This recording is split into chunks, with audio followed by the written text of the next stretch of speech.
الشيطان الرجيم بسم الله الرحمن الرحيم ولو يؤاخذ الله الناس بظلمهم ما ترك عليها من دابة ولكن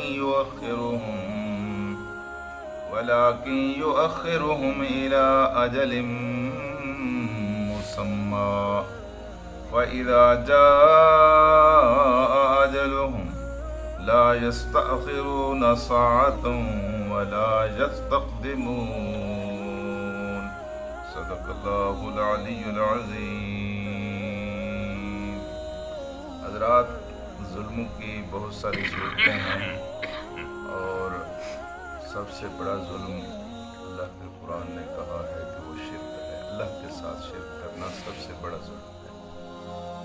اور اللہ کے ساتھ شرک کرنے کے بعد دوسرا بڑا ظلم جو ہے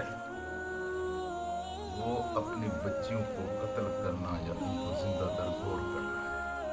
اس کا تذکرہ کل کی آیات میں آپ نے سنا تھا کہ وہ اپنی بچیوں کو زندہ درگور کر دیتے ہیں، اپنی بچیوں کو مار دیتے ہیں، اپنے ہاتھ سے مار دیتے ہیں، زمین میں گاڑ دیتے ہیں۔ اور یہ صرف آپ کے دور میں یا آپ کے پہلے دور میں نہیں تھا، آج بھی یہ موجود ہے۔ یہ سب آپ نے سنا ہوا ہے کہ لوگ اپنی بچیوں کو دریائے نیل کے سپرد کر دیتے تھے، لوگ اپنی بچیوں کو مگر مچھوں کے آگے ڈال دیتے تھے اور یہ سمجھ کر ڈال دیتے تھے کہ یہ ہمارے دیوتا ہیں، یہ تب خوش ہوں گے جب ہم اپنی اولاد کو قربان کریں گے یا ان کی بھیڑ چڑھائیں گے یا ان کو صدقہ دیں۔ تو ظلم کی جتنی بھی صورتیں ہیں اللہ پاک نے ان کا تذکرہ کرنے کے بعد ارشاد فرمایا ہے، یہ انسان اس زمین کے اوپر اس نے جو دھاندلی مچا رکھی ہے، اس نے جو ظلم روا رکھا ہوا ہے، چھوٹا بڑا صبح سے شام تک اس کا جو ظالمانہ رویہ ہے، اگر اللہ تبارک و تعالیٰ اس کے ظلم کی بنیاد پر پکڑنا شروع کر دے، وَلَوْ يُؤَاخِذُ اللَّهُ، اور اگر اللہ تبارک و تعالیٰ پکڑے، اللہ تعالیٰ اخذ کرے، پکڑے الناسا لوگوں کو بظلمہن، ان کے ظلم کی وجہ سے اگر لوگوں کو اللہ تبارک و تعالیٰ پکڑنا شروع کر دے تو ما ترک علیہا، نہ چھوڑے اس زمین کے اوپر من دابۃ، کسی ایک متنفس کو بھی نہ چھوڑے۔ یعنی متنفس سے مراد ایک تو انسان ہو سکتے ہیں کہ کچھ لوگ ظلم کر رہے ہوتے ہیں اور کچھ لوگ ظلم کو دیکھ کر آنکھیں بند کر رہے ہوتے ہیں۔ تو ظالموں کو تو ویسے پکڑے گا، لیکن ان گونگے بدماشوں کو بھی اللہ پکڑے گا جن کی آنکھوں کے سامنے ظلم ہو رہا ہو اور وہ آنکھیں بند کر کے ادھر چلے جائیں ادھر چلے جائیں، ہمارا کیا ہے جی، وہ دو آپس میں لڑ رہے ہیں جی، فلاں نے فلاں پر زیادتی کیا، ہمارا تو کوئی عمل نہیں۔ اللہ کے رسول نے فرمایا ہے کہ ایک انسان کو قبر کے اندر عذاب ہوگا، اور قبر کے اندر وہ اللہ تبارک و تعالیٰ سے دعا مانگے گا کہ اللہ میرے عذاب کے اندر تخفیف فرما۔ اللہ تبارک و تعالیٰ مانگتا رہے گا، اللہ تعالیٰ اس کے عذاب کے اندر تخفیف فرما دے گا۔ پھر اللہ تعالیٰ کہے گا چلو اور کوئی عذاب نہ دو، اس کو صرف 100 کوڑے مارے جائیں۔ تو 100 کوڑوں کا جب اعلان ہوگا پھر وہ لرز اٹھے گا، اللہ تعالیٰ مہربانی فرما، تو اس کے کوڑے پھر ایک ایک کر کے اللہ پاک معاف کرتے چلے جائیں گے، چلو 99، پھر 70، پھر 50، پھر 10، آخر میں ایک کوڑے پر آ کر بات رک۔ اللہ کہے گا ایک کوڑا تو ضرور اس کو مارو، لیکن وہ ایک کوڑا جب اس کو قبر میں ماریں گے تو اس ایک کوڑے کی وجہ سے اس کی قبر جو ہے وہ آگ سے بھر جائے گا، اور قیامت کے دن وہ اللہ تبارک و تعالیٰ سے عرض کرے گا کہ یا اللہ یہ ایک کوڑا مجھے آخر کس جرم کی بنیاد پر مارا گیا؟ تو انہوں نے اللہ پاک وہاں ارشاد فرمائے گا کہ یہ کوڑا تجھے اس لیے مارا گیا کہ فلاں موقع پر ایک مظلوم کے اوپر ظلم ہو رہا تھا اور تو نے آنکھیں بند کر کے اپنے رخ دوسری طرف کر دیا۔ یہ اتنی بڑی چیز ہے حضرات کہ انسان ظلم ہوتا ہوا دیکھے اور غیر جانبدار بن جائے، خوف کی وجہ سے، لالچ کی وجہ سے، اپنی جان کو خطرے سے محفوظ کرنے کی وجہ سے جی۔ اور اس کا دوسرا مفہوم یہ ہے، اس گناہ کی نحوست کا دائرہ جو ہے صرف انسان کی اپنی شخصیت کے ارد گرد نہیں رہتا، اس کی نحوست پھیلتی ہے، اس کی نحوست بڑھتی ہے اور یہ ارد گرد کے ماحول کو بھی اپنی لپیٹ میں لے لیتی ہے۔ گناہ انسان کرتا ہے، لیکن جب خدا کا عذاب آتا ہے تو دوسری مخلوق بھی اس گناہ کی لپیٹ میں چلی جاتی ہے۔ اسی طرح یہ برکتیں بھی ہیں۔ یہ حضرت سلیمان علیہ السلام کے دور کے بارے میں آپ کو پتہ ہے کہ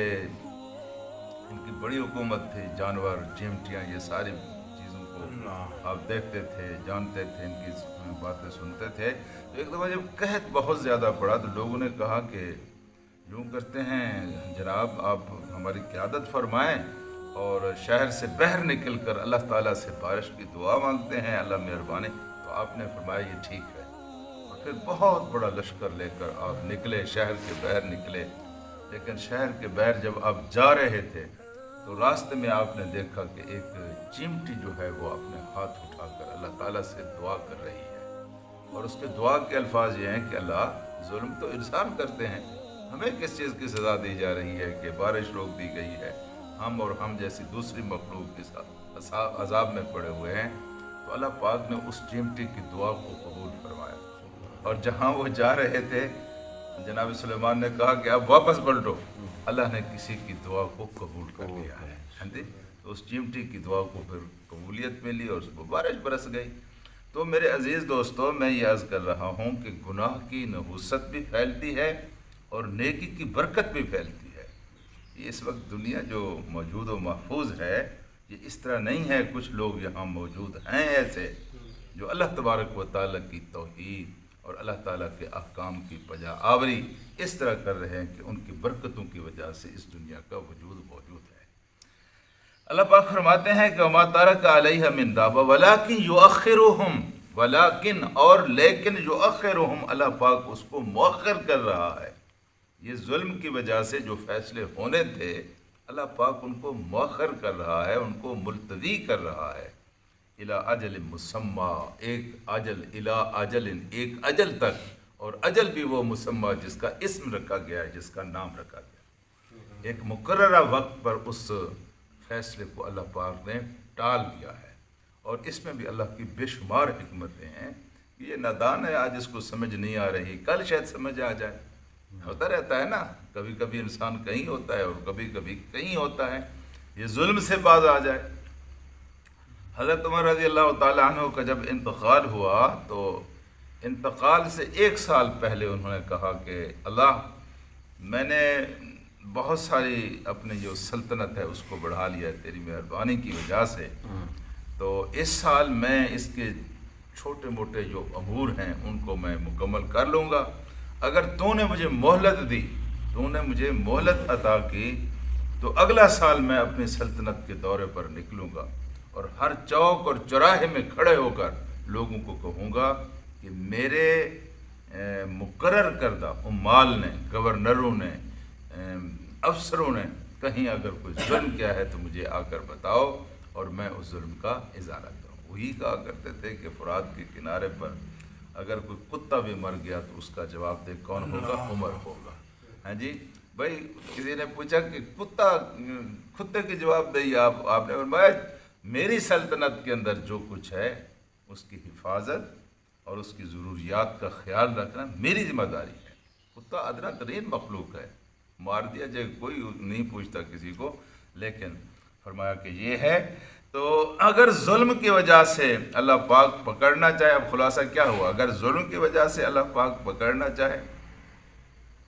چلو اس طرح کر لیتے ہیں، ذرا اس طرح سوچیں،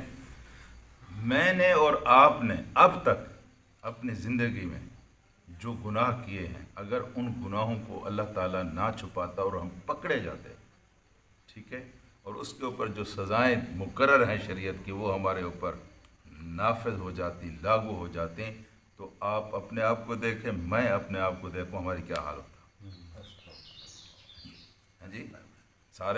ساری زندگی ہی گزاری ہے نا، اللہ تعالیٰ معاف کرے۔ ہاں جی، تو میرے عزیز دوستو، یہ اللہ کی مہربانی ہے کہ اس نے بس بچایا ہوا ہے،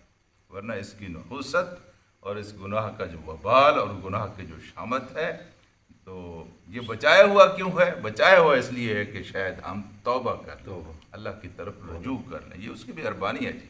ہاں جی، لیکن جب اجل آ جائے گی، لا یستاخرون ساعۃ ولا یستقدمون، پھر ایک لمحے کا بھی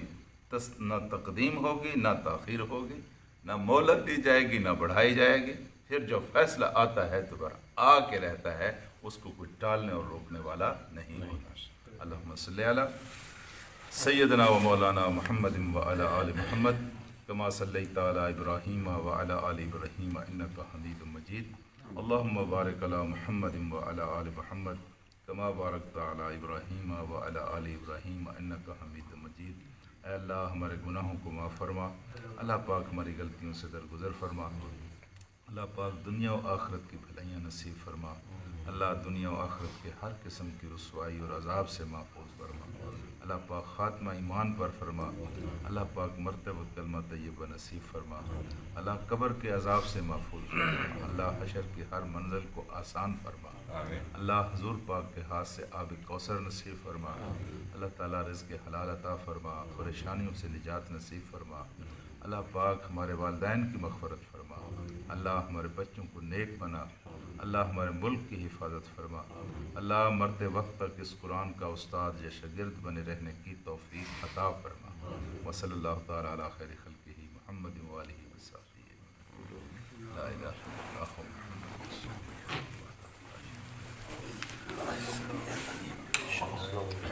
رسول اللہ. استغفر